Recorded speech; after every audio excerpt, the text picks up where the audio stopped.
وہ کچھ ایسا ہونا چاہیے کہ حضرت عمر کے بارے میں کہا جاتا نا، حضرت عمر رضی اللہ عنہ جس راستے سے گزرتے تھے وہاں سے شیطان بھاگ جاتا تھا. تو بیٹا دعا کریں اللہ تعالیٰ کے چنے ہوئے بندوں میں سے، کیونکہ شیطان نے کہا تھا یا اللہ میں ان کو نہیں بھٹکا سکوں گا جو تیرے چنے ہوئے بندے ہوں. اللہ تعالیٰ سے دعا مانگیے کہ یا اللہ میں بڑا ہی کوئی خطا کار بندہ ہوں تو میں آگے نہیں جا سکتا، تو بس مجھے اپنے لیے چن لے، تو مجھے بچا لے، تو مجھے جنت کے راستے پہ چلا لے. آپ کو ایک چھوٹا سا واقعہ بتاتے، میرا بیٹا جب بڑا ہوا 7 ایئرس کا ہوا، ایک دن نا میں اس کو نا بتا رہی تھی اباؤٹ آیت الکرسی. میں نے اس کو بتایا بیٹا حدیث میں ہے کہ آیت الکرسی جب فرض نماز کے بعد پڑھی جاتی ہے نا، تو حدیث میں ہے کہ وہ شخص جنت میں جائے گا جو فرض نماز کے بعد آیت الکرسی پڑھے گا. اس کو میں نے احادیث بتائی. پھر میں نے اس کو بتایا کہ صبح سے شام تک اگر صبح پڑھی جائے آیت الکرسی تو انسان اللہ کی پروٹیکشن میں آ جاتا ہے. پھر ایک حدیث میں یہ بھی ہے کہ فرض نماز کے بعد جب بندہ آیت الکرسی پڑھتا ہے تو اللہ اس کو جنت کے راستوں میں سے ایک راستے پہ چلاتا ہے. یعنی کہ اتنے سارے راستے جو جنت میں جا رہے ہیں، کوئی ایک راستے پہ اللہ اس کو چلائے گا اور وہ پھر جنت میں جائے گا. ایک حدیث میں یہ آتا ہے کہ جو انسان فرض نماز کے بعد آیت الکرسی پڑھتا ہے تو اس کے اور اللہ کے درمیان صرف موت حائل ہے. اس کے اور اللہ کے درمیان صرف موت حائل ہے، یعنی کہ موت آنے کی دیر ہے اس بندے کا جو دوسرا قدم ہے وہ اللہ کے پاس ہوگا، یعنی کہ وہ سیدھا جنت میں ہوگا، اللہ کے پاس ہوگا. میرا بیٹا آگے سے کہتا ماما پھر تو ہم نماز بھی نہ پڑھیں، پھر تو ہم کچھ بھی نہ کریں اور ہم خالی آیت الکرسی پڑھتے رہیں. میں کہا بیٹا تو نے اللہ کے کلام کو کیا سمجھ لیا ہے؟ جب آپ اللہ کا کلام پڑھو گے نا تو اللہ آپ کے گرد ایسی پروٹیکشن حائل کر دے گا، ایسی پروٹیکشن حائل کر دے گا کہ آپ گناہ کی طرف جا ہی نہیں سکو گے. آپ نے کیا آیت الکرسی کو اتنی چھوٹی سی آیت سمجھ لیا؟ تو میں نے اس کو کہا بیٹا یہ اللہ کا کلام ہے، ہمیں فری میں مل گیا ہے، اس کا مطلب یہ نہیں ہمیں اس کی قدر چھوڑ دو. تو بیٹا یہ اللہ کا کلام ہے، جو پڑھ جائے گا وہ تر جائے گا، جو نہیں پڑھے گا وہ نہیں ترے گا. تو دیٹ از دا تھنگ کہ اگر شیطان سے فائٹ کرنا ہے، اگر جنت کے راستے پہ چلنا ہے تو بیٹا آپ کو یہ کلام پڑھنا پڑے گا، آپ کو اسے اپنی زندگی کا حصہ بنانا پڑے گا، آپ کو اس کو فرض نماز کے اینڈ میں لانا پڑے گا، پھر اللہ دے گا. ٹھیک ہے؟ تو میں نے اس کو کہا بیٹا اللہ آپ کے گرد ایسی باؤنڈری حائل کرے گا نا کہ آپ گناہ کی طرف نہیں جا سکتے، کیونکہ جنت میں لے جانے والی ذات بھی اللہ کی ہے. تو یہ میری کوئی بڑائی نہیں ہے کہ میں گناہ نہیں کرتی، یہ میرے رب کی رحمت ہے کہ مجھے توفیق ہی نہیں ہوئی گناہ کرنے کی. سمجھ آئی بات؟ تو بیٹا یہ ہوتی ہے چیز، یہ ہے اللہ کا کلام. تو دعا کریں اللہ سے کہ یا اللہ مجھے اپنے چنے ہوئے بندوں میں سے کریں. ایک دفعہ نا میں اکثر اپنے اسٹوڈنٹس کو یہ لیکچر سناتی ہوں، ہر سیشن میں بتاتی ہوں، یہ واقعہ ضرور بتاتی ہوں کہ ایک دفعہ نا میں مولانا طارق جمیل کا لیکچر سن رہی تھی اور یقین جانیے کہ میں نے اپنی زندگی میں نا اللہ سے زیادہ محبت کرنے والی ذات نہیں دیکھی، واقعی میں نے نہیں دیکھی. تو اس لیے شاید محبت بھی پھر اسی ذات سے ہو گئی. تو میں ایک دن نا بیٹھی، وہ مولانا طارق جمیل کا لیکچر سن رہی تھی جس میں وہ عبداللہ بن عبدالعزیز کا واقعہ، خلیفہ عبداللہ بن عبدالعزیز کا واقعہ سنا رہے تھے کہ جب ان کی ڈیتھ ہوئی تو آسمان جھوم اٹھا. آج ذرا یوٹیوب پہ سرچ کیجئے گا کہ ان کی جب ڈیتھ ہوئی تھی تو آسمان جھوم اٹھا تھا اور اللہ ان کو خود لینے آیا تھا. اور مولانا طارق جمیل نے اتنی خوبصورتی سے وہ پورا سینیریو بیان کیا کہ میری آنکھوں میں آنسو آ گئے. میں نے اللہ تعالیٰ سے دعا مانگی، میں نے کہا یا اللہ مجھے ایسی والی موت چاہیے. یہ جو عبداللہ بن عبدالعزیز والی موت ہے نا، اگر حضرت عبداللہ بن عبدالعزیز رحمۃ اللہ علیہ کو ایسی موت آ سکتی ہے نا تو مجھے بھی آ سکتی ہے. یعنی کہ اللہ اپنے بندوں کو ایسے لینے آتا ہے اور روح ایسے اٹھتی ہے. تو خیر میری آنکھوں میں آنسو آ گئے. میں نے کہا یا اللہ ایسی والی موت چاہیے. تو تھوڑے دن بعد میرا بیٹا مجھے کہتا ہے، بڑے والے کی بات کر رہی ہوں جو اب FSC میں ہے ماشاءاللہ، پری میڈیکل میں. اس وقت وہ بہت چھوٹا سا تھا. یہ 2015 کی 14 کی بات ہے یا 14 کی بات. تو میرا بیٹا آیا، آ کے مجھے کہتا ماما میں نے نا نماز جنازہ سیکھ لی. میں کہا بیٹا جب ماں جائے گی نا دنیا سے تو یہ آپ نے پڑھنی ہے. تو مجھے آگے سے کہتا ہے میرا بیٹا، ایٹ دیٹ ٹائم وہ کوئی 11 سال کا تھا، آج سے ابھی 16 کا ہو گیا، اس وقت 10-11 سال کا تھا. تو میں نے اس کو کہا بیٹا جب ماما نے دنیا سے جانا ہے نا یہ آپ نے پڑھنا ہے. مجھے کہتا ماما آپ کیسی باتیں کریں، ایسے نہ کہا کریں. میں نے کہا بیٹا جانا تو ہے، ساری عمر دنیا میں تو نہیں رہنا، لیکن آپ یہ سوچو کہ میرے لیے کتنے فخر کی بات ہوگی کہ بیٹا ادھر سے آپ کی ماما اللہ کے پاس جا رہی ہوگی اور میں اللہ کو یہ کہوں گی یا اللہ پیچھے اپنی اولاد چھوڑ کے جا رہی ہوں جو تیرا ذکر کر.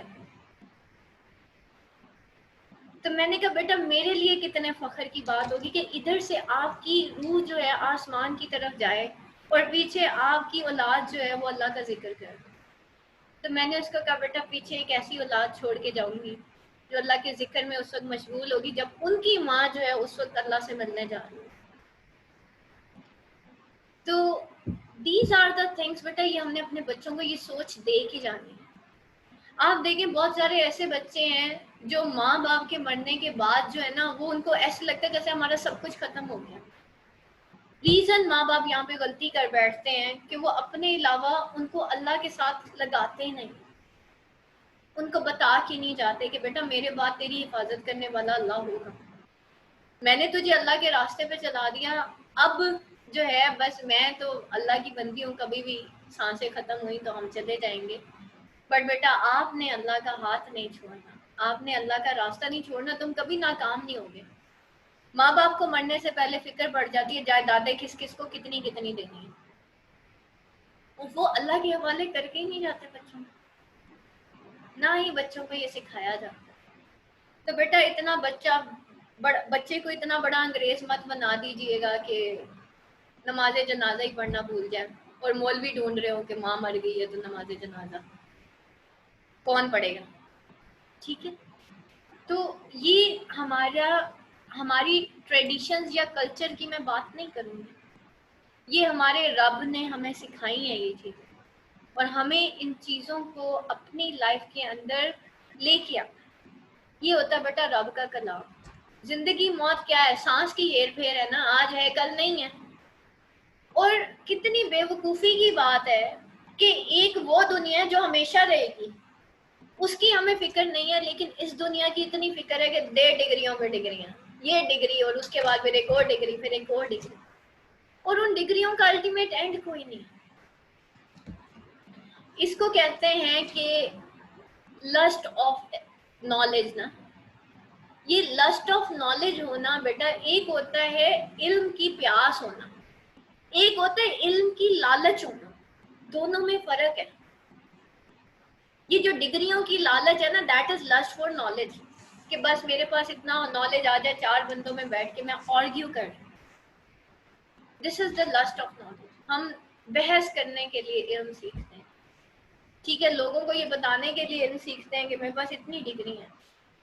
بیٹا character is the destiny, your character is the destiny. ٹھیک ہے، آپ میرے استاد مجھے کہتے تھے کہ بزرگی عمر سے نہیں آتی، بزرگی آ جاتی ہے، پھر وہ چاہے 10 سال کے بچے میں آ جائے اور پھر چاہے وہ کسی بزرگ میں بھی نہ آئے، 100 سالہ بزرگ میں بھی نہ آئے. تو بزرگی کا تعلق بیٹا نہ تو عمر سے ہے، نہ ڈگریوں سے ہے، نہ کتابیں چاٹنے سے. قرآن مجید میں اللہ نے لکھا ہوا ہے کہ اللہ اس کو ہدایت دے گا جو تدبر اور تفکر کرے گا.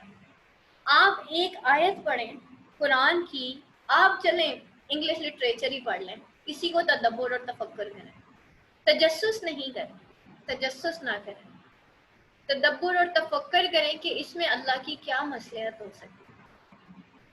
تو بیٹا دیز آر دا تھنگس. یہ بیٹا سانسوں کا ہیر پھیر ہے، زندگی سب دھوکا ہے.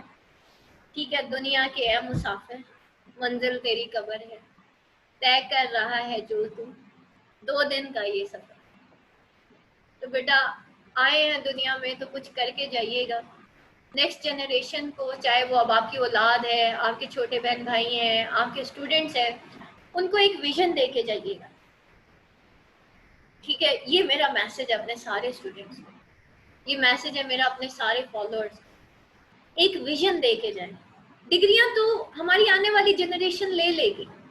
آج کا بچہ اتنا جینیس ہے کہ بیٹا اس کے لیے ڈگری لینا کوئی بڑا میٹر نہیں ہے. میں نے بھی تو گھر میں بیٹھ کے ہمیں انگلش کر لیا. ڈگری لینا کوئی بڑا مسئلہ نہیں ہے. ایک ویژن دینا کسی کو، زندگی جینے کا مقصد سکھا دینا کسی کو، یہ ہے اصل مقصد بیٹا. کہ اگر آپ کے آنے سے بھی دنیا میں فرق پڑ گیا دنیا کو، اور جانے سے بھی فرق پڑ گیا، تو کیا ہی بات ہے. اور ایسے لوگوں کو اللہ بڑا عروج دے جو اللہ کے بندوں کو ایک ویژن دیتے ہیں، جو اللہ کے بندوں کو ہدایت کے راستے پہ چلاتے ہیں. ٹھیک ہے، اللہ کے بندوں کو تھام لیتے ہیں.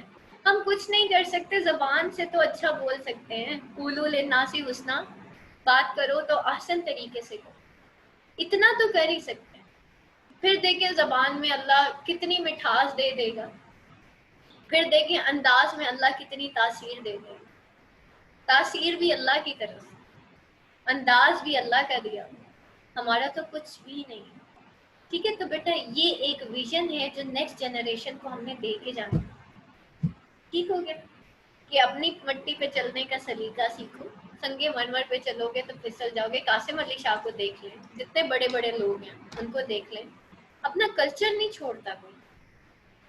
ٹھیک ہے، تو یہ ساری چیزیں آپ کے دوپٹے پہننے یا نہ پہننے سے فرق نہیں پڑے گا، آپ کے اندر کے بدلنے سے باہر کی دنیا کو بڑا فرق پڑے گا. اندر بدلے گا تو باہر بدلے گا بیٹا. آپ کا اندر ہی نہیں بدلا تو باہر کو فرق ہی کوئی نہیں. یہ چیزیں بیٹا زندگی کی یاد رکھیے گا. ابھی تھوڑا سا ٹائم ہوتا ہے، آج کل پارٹ 2 کی کلاسز آف ہیں، میں کہا چلیں آج ایک مورل لیسن. ٹھیک ہے، تو اسٹے بلیس. اللہ تعالیٰ آپ سب کو اپنی حفظ و امان میں رکھیں. سبحانک اللہم و بحمدک، اشہد ان لا الہ الا انت، استغفرک و اتوب الیک. السلام علیکم ورحمۃ اللہ وبرکاتہ.